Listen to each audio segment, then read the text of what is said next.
Hey everybody, it's Kelly. Today I want to discuss a couple different things. One is going to be how we manage alcohol withdrawal in our hospital and in most hospitals. Alcohol withdrawal is serious and potentially life-threatening depending on the severity. Usually depends on how much the patient has been using alcohol, for how long, but that doesn't necessarily mean that someone who is coming in for alcohol detox who only drinks, daily but consumes a lot is any different than someone who's been drinking for 40 years and is consuming copious amounts, over usually like a gallon of alcohol a day.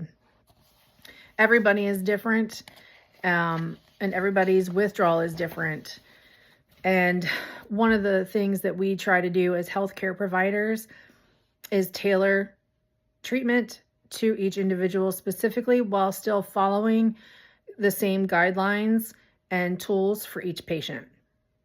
One way we do that for alcohol withdrawal is using a CWA scale. The CWA is the Clinical Institute Withdrawal Assessment for Alcohol.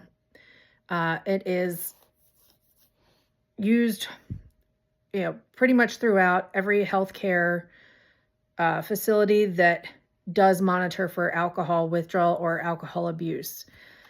This scale determines how much medication you're going to need and different types of treatment. It's a 10-item scale, and the scale is scored on a 0 to 7 for each item. The higher the score, the more severe the withdrawal symptoms. The categories that we're looking at, other than vital signs, include nausea and vomiting, tremors, sweating not related to activity or heat, anxiety, agitation, tactile disturbances like feeling things on your skin that aren't actually there, auditory disturbances, auditory hallucinations, hearing things that aren't there, and visual disturbances or visual hallucinations, so seeing things that aren't there. Headache, and then orientation and clouding of your senses. Do you know where you are, who you are, what day it is, those kinds of things? Are you oriented to what's going on around you with your body?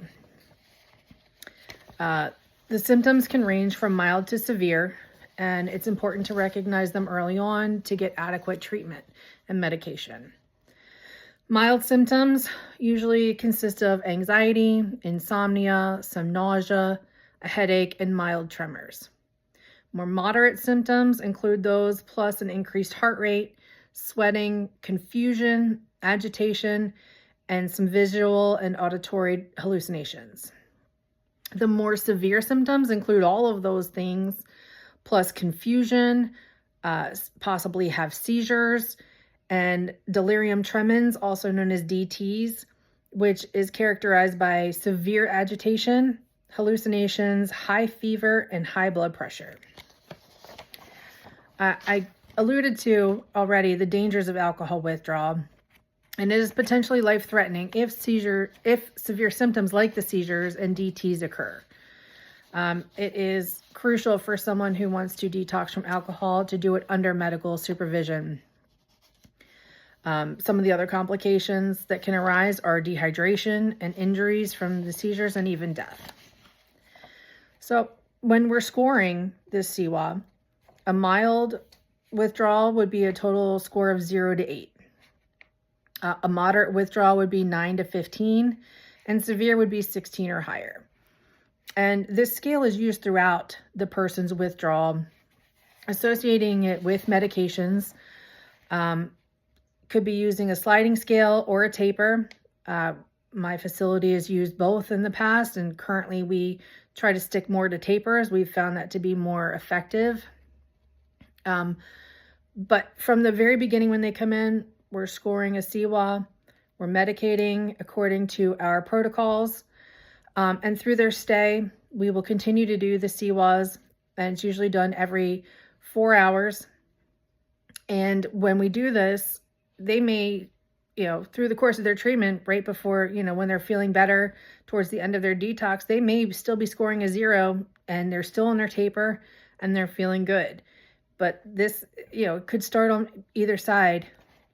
Someone can come in, not quite be feeling their effects of withdrawal yet, maybe scoring in the mild range. A day or so later, they're now in severe range, and then they come back down to where it's mild, to where they don't have any symptoms at all anymore, and they have detoxed from the alcohol. And they can move on to further treatment and sobriety. Medications that we use for the alcohol detox. So, like I said, if you're doing a sliding scale, the amount of medication is going to be based on the score. If you're on a fixed taper, like my facility uses currently, that's also going to depend on where you start on your CWA scale. So a mild score, like I said, mild withdrawal, 0 to 8. Some facilities may use Tegretol and gabapentin as anticonvulsant medications that can help with the symptoms. And a lot of times we're mostly trying to prevent seizures with alcohol withdrawal. More moderate is where we're going to be using benzodiazepines, Ativan, Valium, and Librium. And you can also then still use the Tegretol and gabapentin as adjunctive therapies. And with these medications, they are acting on the brain the same way the alcohol would. And it helps alleviate the stress on the brain, which helps prevent seizures. And with a taper, we can slowly decrease that amount and get your brain back to normal. In more severe withdrawal, we're going to be using high doses of the benzodiazepines, maybe using phenobarbital if the benzos are not effective. And we may also include some antipsychotics like Haldol to manage the severe agitation and hallucinations.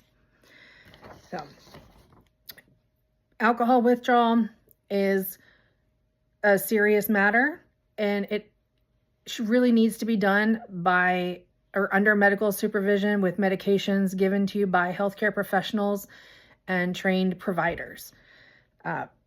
If you have any questions or comments, let me know. And see you next time.